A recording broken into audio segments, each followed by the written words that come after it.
everybody, thanks for tuning into this video today. I really appreciate it. So today I'm going to talk about one of my favorite thriller films of all time, The Sixth Sense. And yes, there will be spoilers, so if you haven't watched the movie, I wouldn't recommend you to watch this video. So The Sixth Sense came out in 1999 and was written and directed by M. Night Shyamalan himself. It stars Bruce Willis, Haley Joel Osment, Toni Collette, and many other big stars. This movie, as I've said before, is one of my favorite thrillers of all time and also one of my favorite films of all time, and also my favorite film up to this day from M. Night Shyamalan. Still, I don't think he's ever made a film that's better or as equally as good as this ever again after that. And I remember watching this film for the first time, feeling a chill travel through my spine when the final plot twist came in.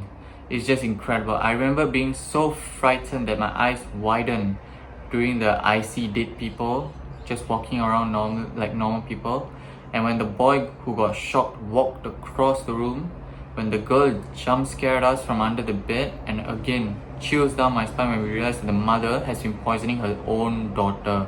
It was a horror experience I would never forget. So I just turned 13 years old and I wanted to try watching thrillers and horror because I haven't seen many films from this genre at my time yet, because I was still quite young. And then I saw this video from Chris Stuckman, who's one of my favorite YouTubers.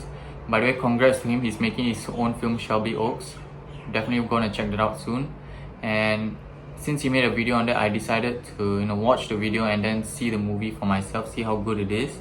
And I was not disappointed at all. It was just an incredible experience. The tone of this film from start to finish was eerie and dark. The colors are usually toned down for darker unless the color red is used.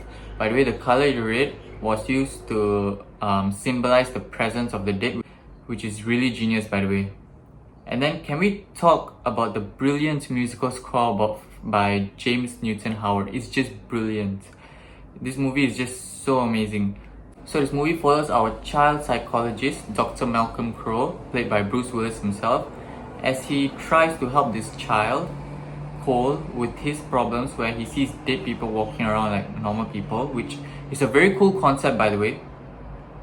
Dr. Malcolm is someone who wants to help this child because he's failed one child before. So if he helps Cole, it will feel like helping the other child as well. And at the same time, he also wants to get to talk to his wife. So he's having this internal struggle. At some point, he will have this internal struggle whether should he continue helping this child or go and try and fix things with his wife.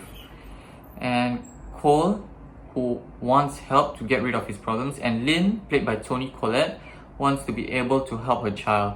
Each of these characters have their own goals, and that is just such a great way to write characters. Another thing I wanted to add on was that all the actors did a great job in their acting, especially Haley Joel Osment. He's a very young actor and yet he's amazing in this movie. His acting is just phenomenal. I was really shocked that he never won the Oscar for this role. It's really surprising, but yeah, all the actors in this movie are incredible, but the main star for me is Haley Joel Osment as Cole Sear. Also, can we talk about the scene where both Dr. Malcolm and Cole were playing this mind game where if Dr. Malcolm gets something right, Cole has to move forward, and if he gets something wrong, Cole moves backwards. That's just such brilliant writing and directing, and every time he moves forward, you can see the camera moving forward as well. That's such a great way to direct the scene. This is a very well written story with brilliant characters and concept.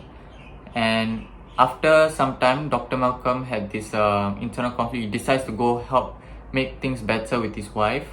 And after that, during that time when after he stopped helping Cole, he went to hear this recording of this previous child that he helped, and every time he increases the volume, the number goes up, and we also see the numbers getting more and more red, which shows that the connection with the dead is getting greater and greater. And when he finally realizes the truth that what Cole is saying is really real, he decides to go help him. That is just such great directing and writing, by the way.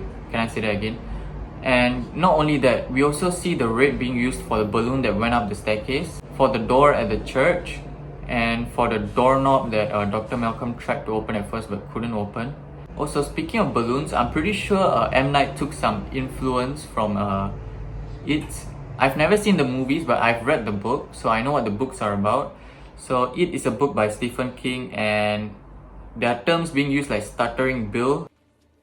You're a stuttering Stanley. And the balloon, and there's a very, how do I say this, a more supernatural element where only these kids can see certain things, and in this movie Cole can see certain things as a kid and the others cannot see it.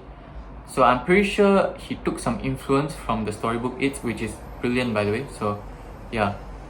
Can we also talk about a scene where Sear was in his tent, and then suddenly we see the tent start to fall apart, and we see this girl in front of him who's vomiting something, and wow, I had so much goosebumps in that one scene. So incredible. And then Cole, remembering what Dr. Malcolm said, goes to help this girl, and in their house we finally get some revelation which just sent chills through my body. Like when I first saw that scene, it is just that incredible.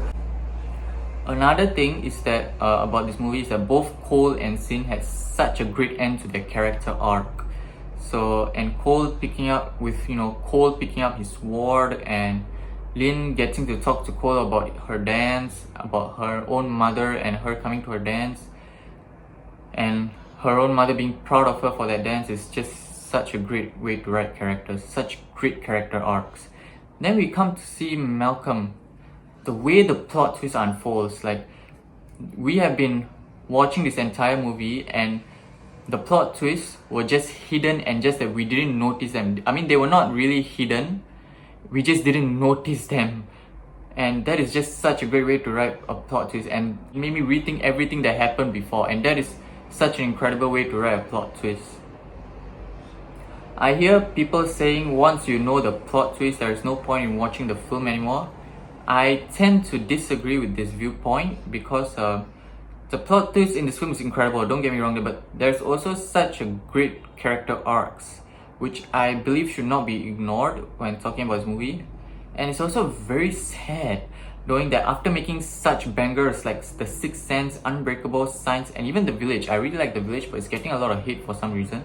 I think it has to do with the marketing and things like that,